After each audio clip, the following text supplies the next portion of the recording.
So you're doing a book tour right now as well Yeah. as stand-up. What's the different? Is the audience completely different? From a book show to a comedy show, Yeah. I just see people as people, and so I don't see color lines. No, they don't. Literary events are interesting because they don't.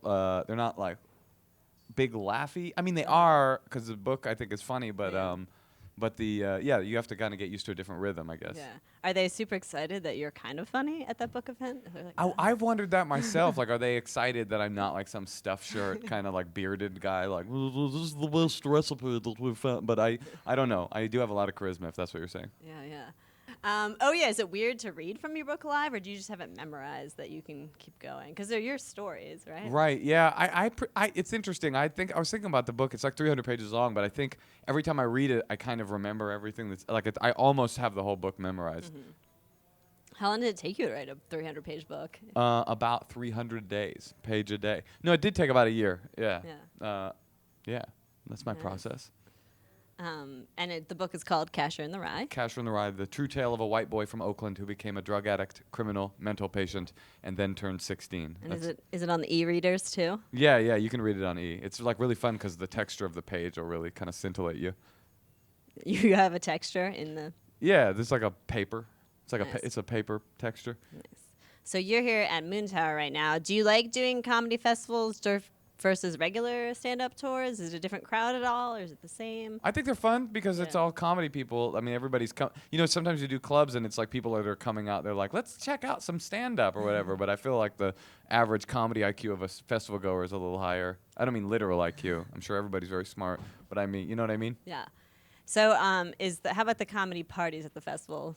A lot of pussy to smash. I will say that. Definitely a lot of S&P. S&P 500 is where it gets its name. Because at the first festival I ever went to, I smashed 500 pussies, and so it got the name of the S&P 500. And then, what is the S&P 500? Do you even know? I don't know. Does anyone here know? I nodded, though. There's people here. Yeah. It's like an insurance thing. The parties are fun. I don't drink, so it can be a little bit stand with your hands in your pocket. Right. But no, they can be really fun. Nice. They're like comedy summer camp festivals. Yeah, that's what people say, summer camp. Yeah, which is nice because we're all kind of grown adults. Did you ever go to summer camp? No, I did not. No, I was poor. We were pretty. We couldn't afford summer camp. So my mom would give me like a tin can to play with, and she would say it's summer camp.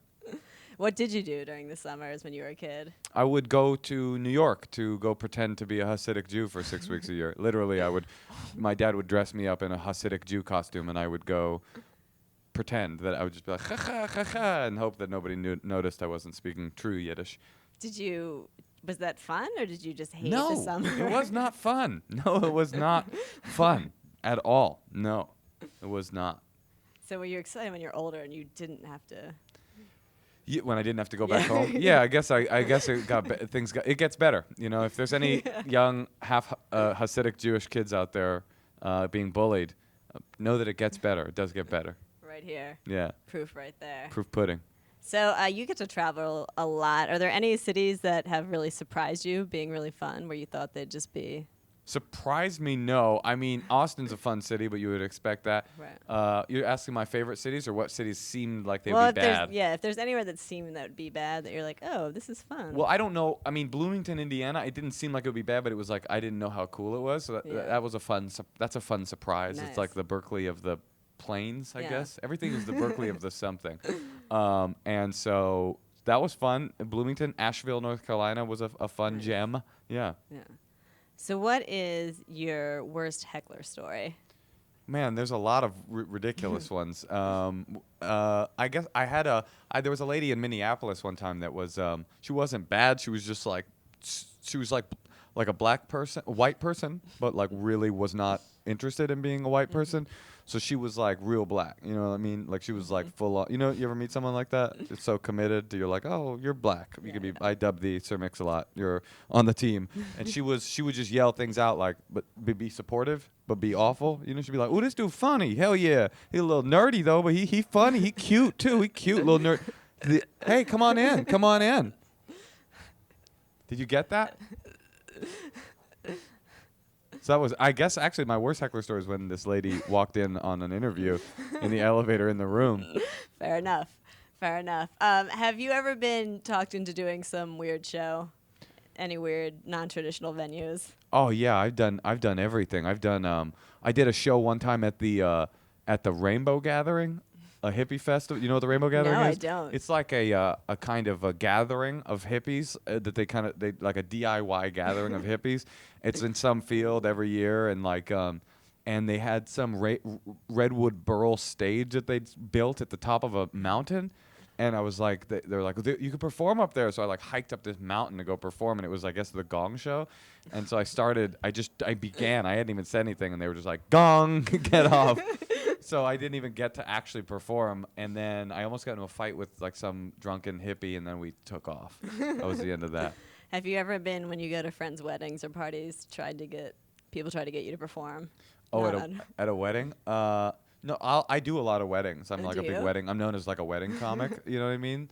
Like what I'll do is I'll do kind of a long form interview with the bride and the groom, and then I'll just craft a poem / performance piece, but / slam kind of situation. Where I'm like, this guy, he loves this girl, and kind of a thing.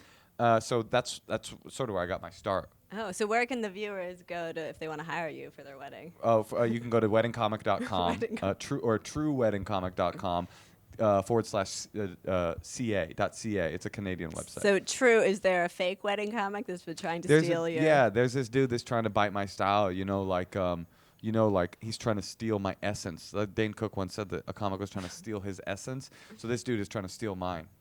Nice. True. It's like Gallagher 2, but it's Wedding Comic 2. It's actually Gallagher 2. That's what's crazy about it. Is Gallagher 2 is both Gallagher 2 and also the Wedding Comic 2. He's just into 2. And he's also too legit to quit.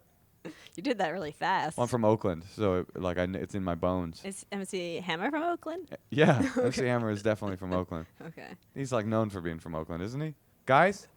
Okay. Okay. I think we need to How has head this up. been? This is it's been great, I think. I wish there was some real good big No, leap. you're fine. We're gonna edit it down. Edit it out. Edit me out completely Yeah. if you could. I'd like you to edit me out of this interview. Yeah, this is Inside Joke. Wait. We're editing out Moshe Kasher. No, Thanks leave for me. watching. I love you. Thank you.